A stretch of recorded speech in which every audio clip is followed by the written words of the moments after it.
The charge of genocide leveled against Israel.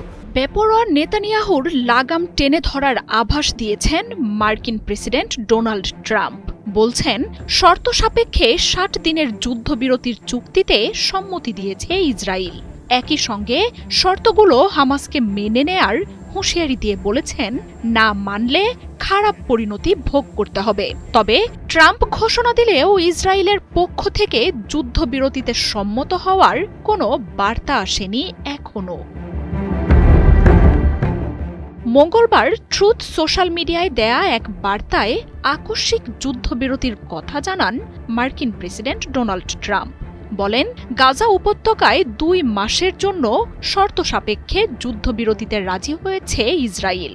৬০ দিনের এই সময়টাতে যুদ্ধ চূড়ান্তভাবে বন্ধ করতে সব পক্ষের সাথে একসাথে কাজ করা হবে বলেও জানান তিনি। কাতার ও মিশরের মাধ্যমে যুদ্ধবিরতির সেই প্রস্তাব শিগগিরই হামাসের কাছে পাঠানো হবে বলেও জানান তিনি। এর আগেও ট্রাম্পের ক্ষমতা গ্রহণের একদিন আগে ১.৫ বছর পর এক যুদ্ধবিরতির ঘোষণা দেয় ইসরায়েল হামাস। বিদায়ী প্রেসিডেন্ট বাইডেন ও বর্তমান প্রেসিডেন্ট ট্রাম্প দুজনই সেই কৃতিত্ব দাবি করেন। তবে ১৯ জানুয়ারি থেকে শুরু হওয়া যুদ্ধবিরতি ২ মাসের কম সময়েই ভেঙে গাজায় আকস্মিক বোমা হামলা শুরু করে ইসরায়েল।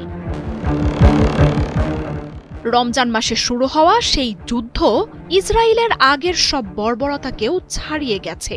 মাসের পর মাস অবরুদ্ধ গাজায় পানি, খাবার, ওষুধ ও জ্বালানির মতো মৌলিক কোনো সরবরাহই প্রবেশ করতে পারছে না। ক্ষুধায় গাছের পাতা আর ঘাসও সেদ্ধ করে খাচ্ছেন গাজার লাখ লাখ মানুষ।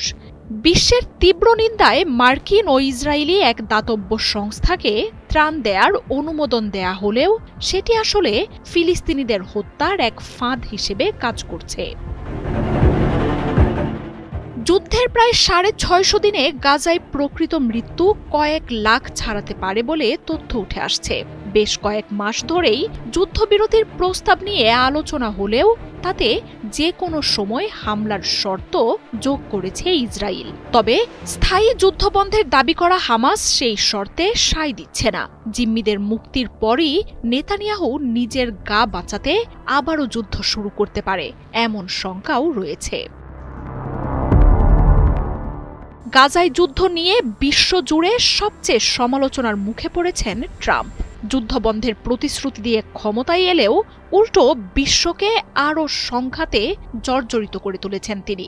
আর ইসরায়েলের এমন অমানবিক যুদ্ধে দিচ্ছেন একতরফা সমর্থন ও অস্ত্র। মার্জিয়া উপমা, ৭১।